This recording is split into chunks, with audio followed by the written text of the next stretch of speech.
the youth had all that. But you know what else they had? Video games. Teen girls were stereotyped as being unsuitable for video games unless it was Pac-Man, which was an international phenomenon. This is the current craze game, Pac-Man. I like the little man. He's really neat. He eats up all the other things, you know. How about that Pac-Man song that I hear around here all the time? Yeah, you sing it a lot. You hum it. Indeed, and play it on the jukebox at full volume. Wrote Time in a 1982 profile of video games' global dominance. The reasons are that male arcade players tend to outnumber females by about 20-1, and that women, especially if they are wives, generally resent the games and quite often regard them with outright loathing. The most temperate analyst is likely to mention that most women are not conditioned as children to be comfortable with complicated gadgets or to play shooting games. Girl, they ain't know me, honey, because I be shooting them left and right. I be pop, pop.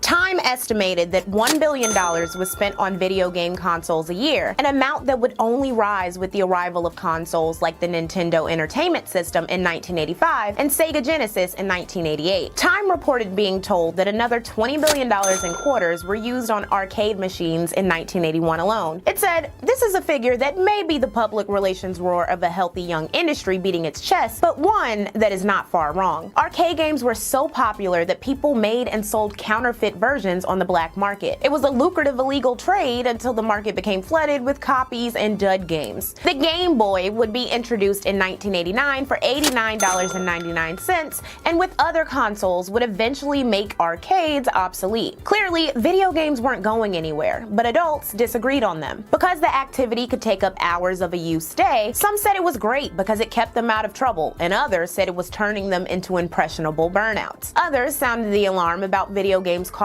physical and/or mental ailments, leading to social isolation, mindlessness, or being desensitized to violence. All this brings us to a final question. Should parents buy these games at all? The National Coalition Against Television Violence thinks they shouldn't, because they say they're bad for kids. Like, I like how you shoot the people with boomerangs and bombs. I just like jumping on things and killing them and shooting things. The coalition says this will make some kids act violently. Because video games cost money, some worried that teens would resort to stealing or other forms of crime to play. In the eastern Colorado town of Dacono, city officials were concerned that youth were financing video game habits with sex and crime. There was a report of a daylight burglary in which cash and coins were stolen, as well as a disturbing incident in which a minor was sexually assaulted in exchange for video game pocket change. Beginning in 1982, children under the age of 16 in Dacono weren't allowed to play arcade games without a parent. Many cities have reacted by making the arcades off limits to all under 17 from 8 to 3. This is the after-school rush in Oakland.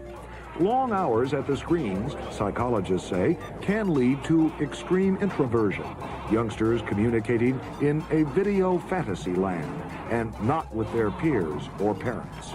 It's not addictive in the sense of a drug dependency where you're going to have withdrawal symptoms, but it is physically, you can become physically dependent upon it because you get an arousal and then a relaxation response. It's the same as a roller coaster or gambling or playing cards intensely. Some parents took the view that video game arcades were dens of promiscuity and drugs, populated by lowlifes and pervs. In Mesquite, Texas from 1977 to 1982, children under 17 were barred from the local Aladdin's Castle arcade unless accompanied by a parent or guardian. Communities in Long Island, California, and New Hampshire also restricted arcades with age requirements. Other towns, like Irvington, New York, banned operating more than 3 arcade games per establishment. Some towns in Massachusetts, Florida, and Illinois had complete video arcade bans. Despite all this, many people saw the potential of video games. The Oregon Trail was created in 1971 for an 8th grade class, but was developed for the Apple II by the Minnesota Educational Computing Consortium.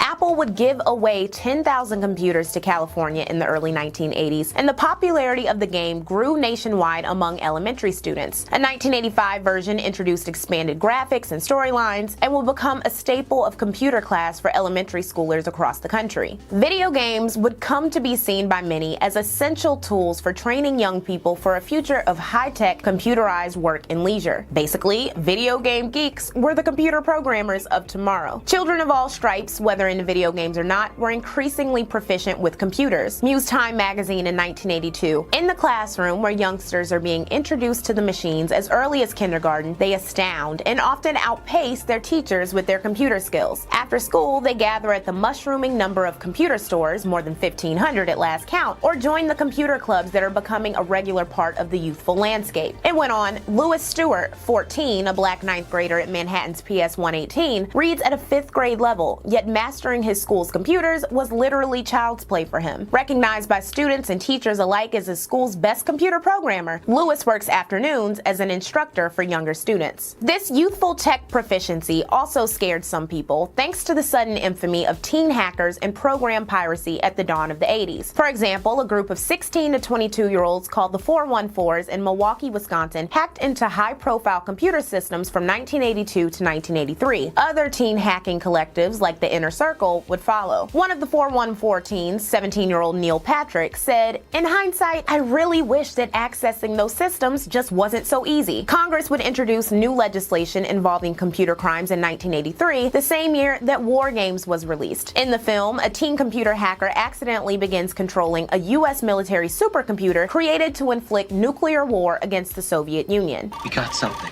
He found the right code word to play the game. We're in. But it was the wrong computer.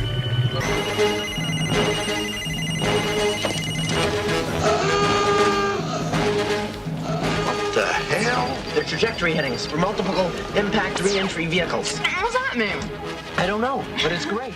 18 months after watching the movie, Reagan would issue the first presidential directive on computer security. While WarGames was just a movie, it showed people were concerned about the dangers of hacking, especially at the hands of teens taking up computers in school. Wrote Time, during mischievous moments, they may tinker with one another's programs, writing in steps that will flash an unexpected insult or obscenity across a buddy's video screen. Some try to pick the encoded electronic locks on copyrighted software, taking glee in outwitting their elders, or spin fanciful plots to break into computer networks. Still, plenty of parents and teachers across the country organize school fundraisers to get computers for their kids. Wrote Time, in Florida, communities have staged cake and candy sales, carnivals and tree plantings, weekend car washes, even a bike-a-thon to raise funds to buy computers. Said one Miami parent, "We feel computers will be the new paper and pencil." So how else were 80s kids immersed in tech? If a youth with the Nintendo Entertainment System got stuck on a certain level, they could call live game counselor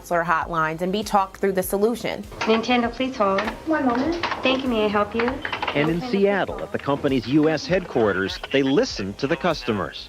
50,000 people call Nintendo's 800 number every week asking for help with the games. Phones are manned by games fanatics who often play other games while answering questions. What that is, when you're at that link, though, you're almost at that point. Okay, what you want to do is, like I said, jump on the guy with the carpet.